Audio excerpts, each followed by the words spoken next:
Magandang hapon po sa ating lahat. Narito ang weather update sa araw ng Sabado, January 20, 2024. Wala naman tayong binabantayang low pressure area o anumang bagyo na maaaring makaapekto dito sa ating bansa or directly pumasok sa ating Philippine Area of Responsibility. Pero itong northeast monsoon ay patuloy na umiiral dito sa may northern Luzon. Asahan natin dito sa mga rehiyon dito sa northern Luzon, makakaranas sila ng bahagya hanggang sa maulap na papawirin na may mga pulu-pulong may hinang pag-ulan.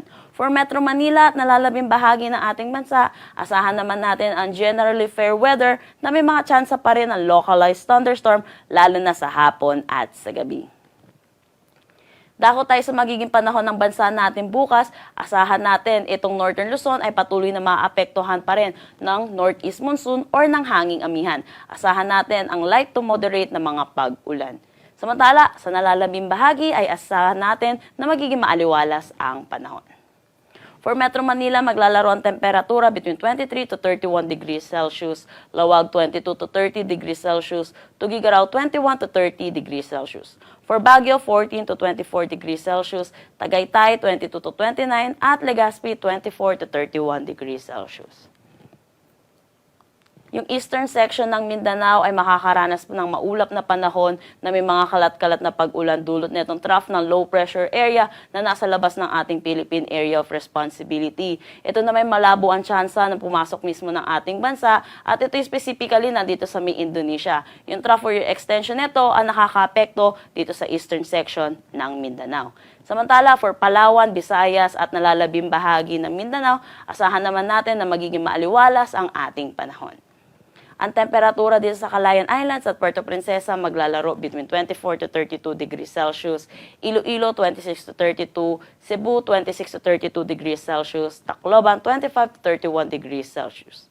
For Zamboanga 25 to 34, Cagayan de Oro 25 to 32 at Davao 23 to 31 degrees Celsius. Wala tayong nakataas na anumang gale warning sa anumang seaboards ng ating bansa. Pero dito sa eastern section ng Visayas at Mindanao, asahan natin ang rough na kondisyon ng karagatan at moderate to rough naman sa nalalabing bahagi. Dako tayo sa magiging panahon natin sa susunod na 3 araw sa mga piling syudad ng ating bansa. Kung makikita natin, meron pa magsusurge itong northeast monsoon ulit at ito'y makakaapekto na dito sa Metro Manila, Baguio City at Legazpi. Kung makikita natin, by Wednesday, makakaranas ang Legazpi ng maulap na panahon na may mga mahihinang pag-ulan dulot ng northeast monsoon. Sa Metro Manila, maglalaro ang temperatura between 22 to 30 degrees Celsius, Baguio 14 to 23 degrees Celsius, Legazpi 23 to 30 degrees Celsius.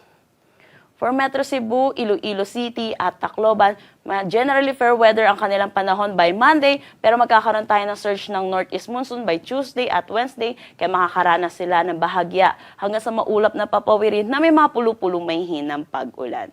For Metro Cebu, maglalaro ang temperatura between 25 to 31 degrees Celsius, Iloilo 25 to 31 degrees Celsius, at Tacloban 24 to 31 degrees Celsius. For Metro Davao, asahan natin by Monday at Tuesday, magiging maulap pa rin ang kanilang panahon na may mga kalat-kalat na pag-ulan. Dulot pa rin itong trough ng low pressure area na nasa labas ng ating Philippine Area of Responsibility. For Cagayan de Oro, Zamboanga City, by Monday at Tuesday, asahan natin na magiging maaliwalas ang kanilang panahon.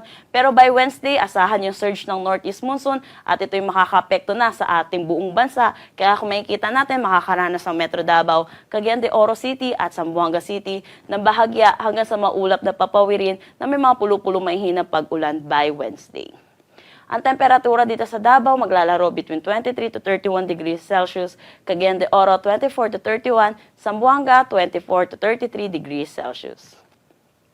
Ang sunset mamaya ay 5:49 p.m. at ang sunrise bukas ay 6:25 a.m. Para sa karagdagang impormasyon, bisitahin po aming mga social media pages at ang aming website pag-asa.dost.gov.ph.